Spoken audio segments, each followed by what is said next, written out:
Well, today's talk is about March 5th, which was a couple days ago.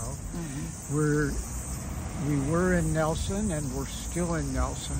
We're sitting outside today at our Airbnb just so that you can see what the background looks like. You can hear the traffic down on the road below us. We're up on a hill, or a bit of a cliff here, and so there's the main road is right below us. You can't hear it when the windows are shut. Right. Hardly at all. So Matter of that's fact, nice for here, sleeping. I wonder if I can. Does that reverse it? No. Oh well. Here, I know what I can do. Look at this.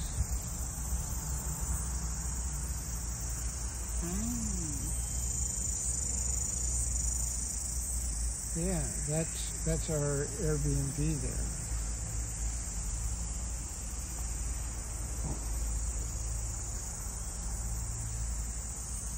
And here we are.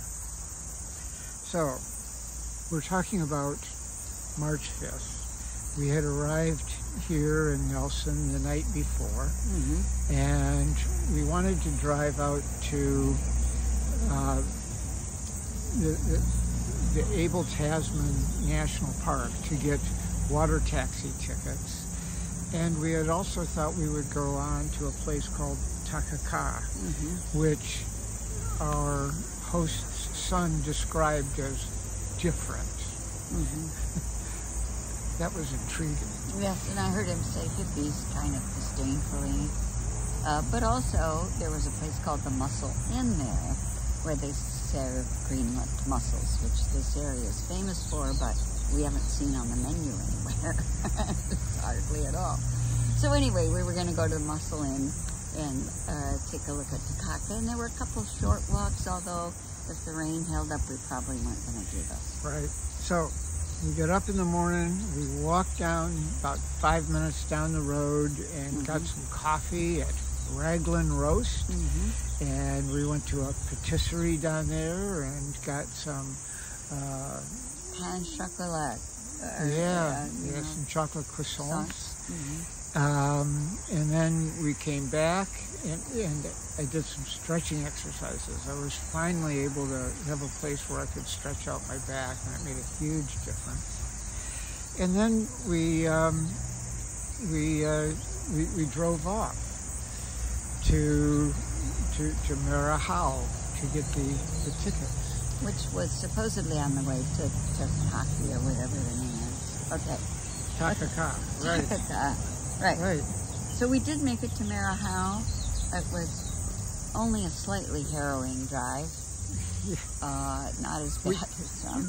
We ended up taking the Ruby Coast Scenic Route by accident, which was very winding. I've never had the maps say to you, showing you go left at one spot and say turn right. And so he turned right, but the map showed him going left, and of course the right turn took us on the really windy one. I've never had that happen before. Anyways, that took us to Kaitiritiri, which was a very nice little town. It just wasn't easy to get to. Anyways, we got to Marahau, and this is on a river, and so it's an estuary, and they have really high tides here. They had tides. Yesterday's tide was 12 foot. 4 feet, he said. 4 meters. Oh, did you say 4 meters? Yeah. Oh. Anyways, so really high tides, and by high tides, that means there's a lot of land that's dried out during the tide, and then the tide comes in that far. But there were places where it was 100 feet had dried out when it was low tide. Easy. This whole area is exposed. So, matter of fact, where the boats were moored was all dry. Yeah. And the boats were over on their side. Yeah. And as we got to the beach, we saw these tractors out there. We couldn't figure out what it was, but it made sense to us subsequently, because what they do is they drive the tractors with trailers out there to haul boats in and out. Mm-hmm. And so if you take the water taxi, you'll get on the boat in the parking lot, and the trailer will pull you out to wherever the water is. Mm-hmm. It was just very cool. Anyways, we bought our tickets, and we decided that we were a little hungry, and so we had calamari at a restaurant there, the only restaurant, I think, in town. And everything that was coming out from the kitchen looked delicious. Anyway, and the calamari were good. Right. And so after that, we drove on towards Takakkaw. Mm-hmm.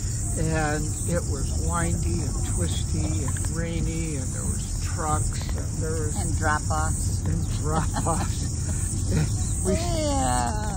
We finally said, do we really want to do this, when the sign said only 40 more kilometers to go? Oh my God. We said, no. We're going to turn around and go back, right. Which we did. So we drove back here to Nelson, to the Airbnb, cleaned up and went out to dinner at a place called the Free House, which looks kind of like a converted church, and it's a beer hall. Mm-hmm. They serve all sorts of beers, their own and others there. We got some food. The food ended up being these wraps. Yeah, there wasn't much choice of food. Right. So that was it. We did wraps. A roasted veggie wrap with halloumi cheese. Yeah. And a falafel wrap with coleslaw in it. And they both had beets. They both had... How can you have a falafel with beets and a halloumi wrap with beets? I love beets, but he was having a hard time. Ugh. They put beets in everything here. This is... I don't get it, but hey. Yeah. When asked about New Zealand food, you get to say fish and chips. Let's see, fish and chips everywhere. Lamb, mm-hmm. which is particularly good, and beets. Beets in everything. Mm-hmm. Beets on hamburgers. Beets. Oh, I'm sorry. Anyways, also in this beer hall, there were a lot of people doing the tango, and we really wished that we could do it so that we could have joined in. Right. And we did take tango lessons once, but... Yeah, the instructor was an alcoholic. The instructor was an alcoholic. It was a little weird. And then he ran into one of the students' cars in the parking lot as he was leaving one day. So anyway, it was a little weird. Yeah. Yeah. Yeah, he also had a big beer belly and liked to dance with the women very close. Well, which is what you do in tango, but... Right. Anyway, we never did learn how to tango. So we didn't tango there, but we would have had it been the opportunity. That's it. Okay. That was the 5th. Bye. Bye. Love you.